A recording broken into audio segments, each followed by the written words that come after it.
Hi, everybody. Professor D'Souza here with a quick overview of Chapter 1, Homework Problem Number 1. And this is hopefully going to be an overview of what I want to do is kind of help you get started with the homework software just in general.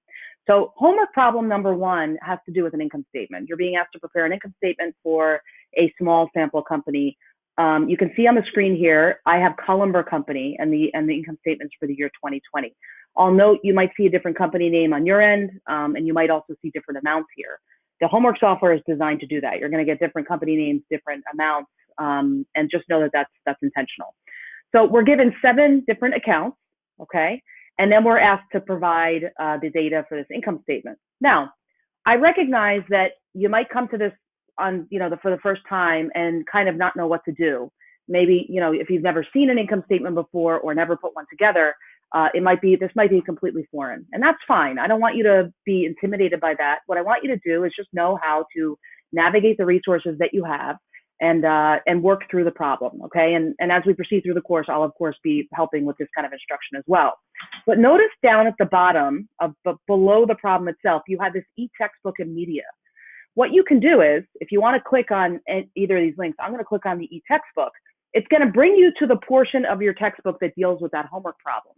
And if you notice, I clicked on this link and it brings me right to an income statement, okay? Now this is going to be helpful because if you've never seen an income statement before, this is going to show you how it's supposed to be laid out. And part of what you're going to learn in this course is that our generally accepted accounting rules, or GAAP, which is the rules, the principles and kind of guidance that accountants must follow, everything is sort of prescribed. So we have a specific way of laying out an income statement, and this is an example of one. And I'll point out, an income statement is revenue minus expense totaling to net income, okay? Revenue minus expense totaling to net income. So we're looking at the revenue and expense piece of our accounting formula.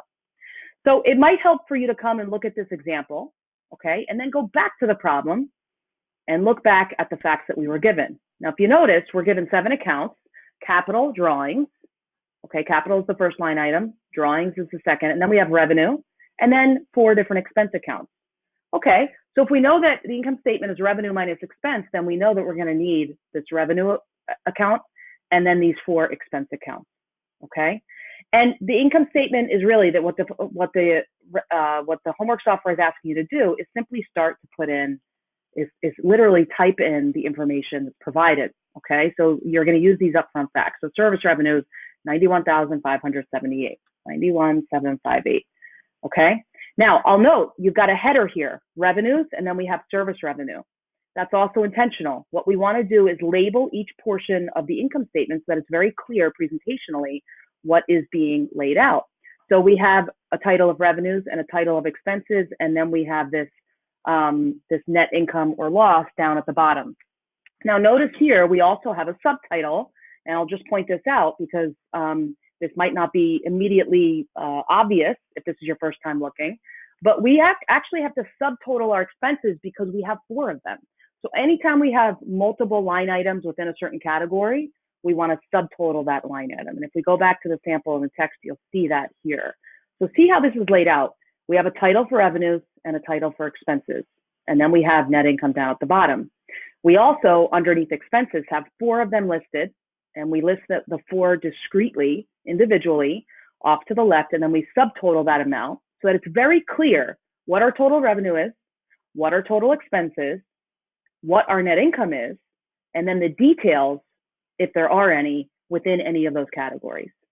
Okay? So this is how you would complete problem number 1. You do have a save for later option. You can also submit your answer, and then you have 3 attempts to get it completely right. If the answer is wrong, it will, if any one of these boxes is incorrect, you'll have a red outline, okay? If the box is correct, you'll have a green outline. A final note here is that the date and how we date a financial statement is quite important, okay? It's very important to understand this point, and we'll learn more about this. But just know that when we date an income statement, we're going to be looking over a period of time, either a month or a year. So in this case, we were asked to look at the year, and it's going to be, the title here is going to be for the year ended December 31, 2020. And what that's getting at is we're looking at revenue and expense that occurred from January 1 through December 31. Okay, that's what that date title is informing us about. And it's informing anyone who picks up this income statement and reads it so they can better understand the revenue and expense activity for Cullen & Company. Okay, hopefully this will get help you get a jump start on problem number 1. If you have questions, feel free to always reach out to me. And what I'd like for you to be able to do is come to class this week, and we'll be able to discuss some of this in more detail. Okay, thanks a lot.